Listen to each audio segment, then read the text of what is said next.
सबर करो, बोला धक्का मुक्की नहीं करने का।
मैं अपने प्यार को लेने आया हूं।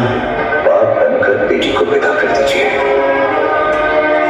इसी में सबकी भलाई है, वरना अगर आज ये जट बिगड़ गया तो सैकड़ों को ले मरेगा।